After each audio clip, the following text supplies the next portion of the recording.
अंतःकरणाचे परिवर्तन आणि अध्यात्माची पहाट फुलवणारे आपल्या हक्काचे यशवंत प्रसाद न्यूज.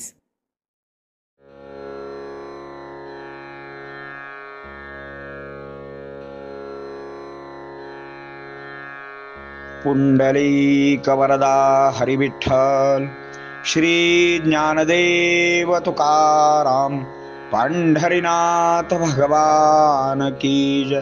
परमहंस सद्गुरु श्री यशवंत बाबा महाराज की जय. पार्वती पते हर हर हर महादेव हर. यशवंत हो, जयवंत हो, यशवंत हो, जयवंत हो, यशवंत हो, जयवंत हो.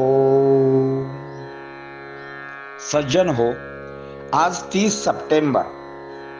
आजच्यासाठी सद्गुरू यशवंत बाबा यांचे सुवचन म्हणजे सदैव चांगल्यांची संगत धरावी भाग 1. सत्संगतीत स्वतःची विस्मृती होते आणि नामस्मरण घडते, म्हणून प्रयत्नाने संत संगती करावी. तिथे प्रारब्ध आणू नये. सत्संगतीत राहून नाम घेतले तर देहबुद्धीच्या कोंडीतून बाहेर पडत असते. संतांना जे आवडते ते आपल्याला आवडणे म्हणजे त्यांचा समागम करणे होय. आशीर्वाद आणि सदिच्छा यांना कोणताही रंग नसतो, पण ते मिळाले की जीवनात रंग भरले जातात.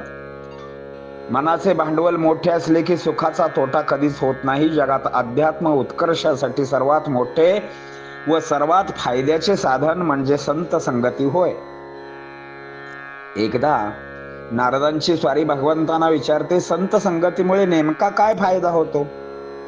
यावर भगवंत नारदांना म्हणतात, तुला या प्रश्नाचे उत्तर हवे असेल तर इथून जवळच असणाऱ्या एका वनामध्ये जा. तिथे एका वेलीवरती एक सरडा बसला आहे, तुला तो या प्रश्नाचे उत्तर देईल.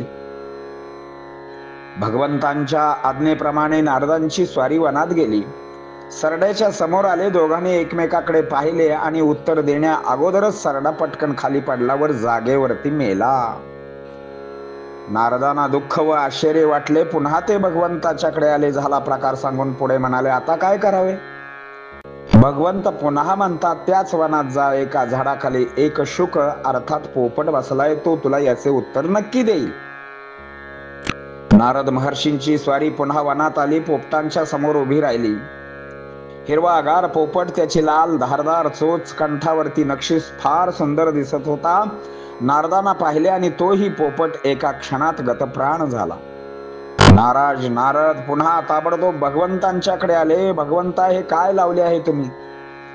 ज्याच्याकडे तुम्ही मला पाठवता तो मी पाहिल्याबरोबर मरतो आहे. भगवंत म्हणाले, उत्तर मिळेपर्यंत तुला भ्रमण करावे लागेल. भगवंत म्हणाले, शेजारच्या नगरीतील राजाला नुकताच एक पुत्र झालेला आहे, तू त्याच्याकडे जा. तुला तुझ्या प्रश्नाचे उत्तर नक्की मिळेल. यावर नारद म्हणाले, देवादी देवा, माझी चेष्टा करू नका. आतापर्यंत मेलेले मूक प्राणी होते. आता मी पाहून जर तो राजाचा पुत्र मेला तर माझी काही धडगत नाही. जागेवर मला सुळावर चढवतील. यावर देव म्हणाला, आता काळजी करू नकोस, माझी आज्ञा म्हणून तू निघून जा. याप्रमाणे नारद भीत भीत राजवाड्यात शिरले. महाराजांची स्वारी आली म्हटल्याबरोबर सर्वांना आनंद झाला. सर्वांनी नारदांचे जोरदार स्वागत केले आणि पाळण्यातील नवीन राजपुत्र पाहण्याचा आग्रह केला. महाराजांच्या अंगावरती काटा उभा राहिला आणि डोळे झाकून नारद पाळण्याकडे आले. डोळे झाकूनच उभे राहिले. तसा तो बालक हसला आणि म्हणाला, नारद महर्षी, आता भिवू नका. संत संगतीचा काय परिणाम होतो याचे उत्तम उदाहरण म्हणजे मी स्वतः आहे. तुमच्या केवळ दर्शनाने मी इथेपर्यंत पोहोचलो आहे. तुमचे पहिले दर्शन झाले त्यावेळेला मी सरडा होतो. दुसऱ्या दर्शनाच्या वेळेला मी पोपट झालो आणि तिसऱ्या दर्शनाच्या वेळे मी राजपुत्र झालो आहे. पुनर्जन्म मिळून आता नरदेहामधील सर्वोच्च स्थानी बसलो आहे. राजपुत्र म्हणून माझा गौरव करण्यात येत आहे. याला कारण केवळ तुमची क्षणभराची संत संगती होय. मग नारदांना समजले की संत संगतीचा काय लाभ होतो. जीवनाचे उन्नयन होण्यासाठी आपण किती आटापिटा करतो, तोच आटापिटा संत संगतीसाठी केला तर संत चरण रज लागता सहज वासनेचे बीज जळून जाय. पुंडलिक वरदा हरी विठ्ठल श्री ज्ञानदेव तुकाराम पंढरीनाथ भगवान की जय. परमहंस सद्गुरु श्री यशवंत बाबा महाराज की जय. पार्वती पते हर हर महादेव हर. यशवंत हो जयवंत हो, यशवंत हो जयवंत हो, यशवंत हो जयवंत हो.